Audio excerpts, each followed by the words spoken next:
Good afternoon, my dear brother, sister, and friend. Today is Sunday. As usual, I come to you in the name of our Savior, Lord Jesus Christ, who is creator of heaven and earth.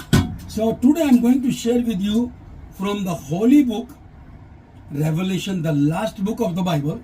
There are 66 books in the Bible, 39 in the Old Testament and 27 in the New Testament, and Revelation is the last book.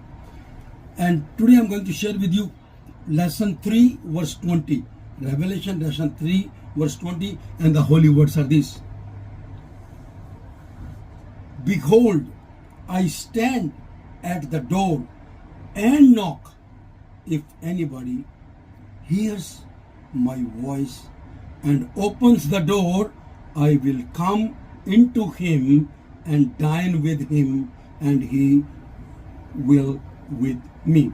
My dear brother, sister, and friend, our Savior Lord Jesus Christ is standing at the door and knocking your heart, your door, and you, and the God is knocking. Come to the Lord. Save yourself for the time when Jesus will come between heaven and earth, and he will revive everybody. Everybody has to have life. Then there will be a judgment. This is the right time. The God is telling you, I stand at the door and knock.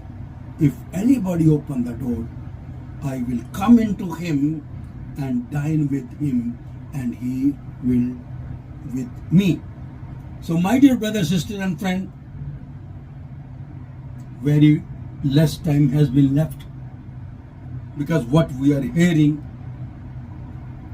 from the news, that nation trying to triumph on another nation, there will be a huge fire around. There will be a huge earthquakes, tsunamis. So these are the things which the God has told many years before is going to happen. Because Jesus came into this world to change the people, not to change their religion. So my dear brother, sister, and friend,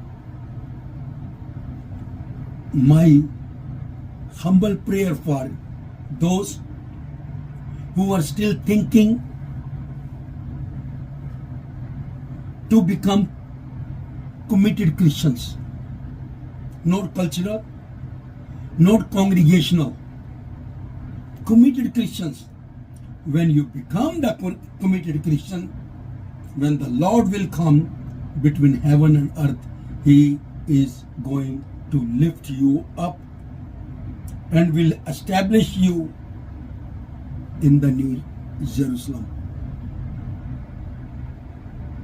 We will be with the God forever and ever. There will be no more sorrow, no more pain, no more suffering, no more death, no more marriage. We will be with New Jerusalem, and that Jerusalem will be made with the God's walls, and the floor will be made of special stones, those stones which we have not even seen. So my dear brother, sister, and friend, we still have time. Come to the Lord.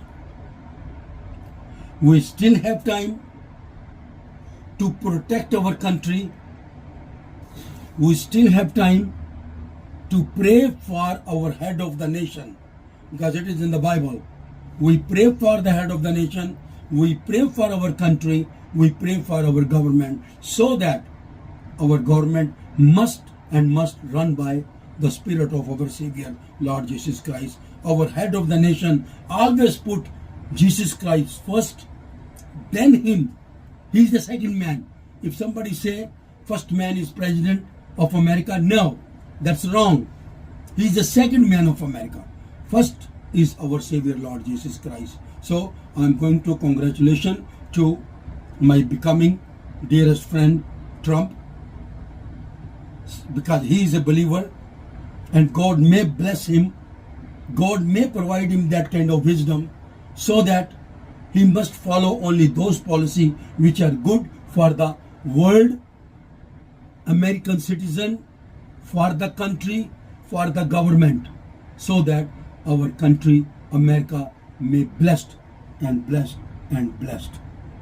That is what the head of the nation must do, and I hope our President Trump, he must follow the direction of Jesus Christ, and our country may bless, our world may have peace, and everybody may be blessed. Amen and amen.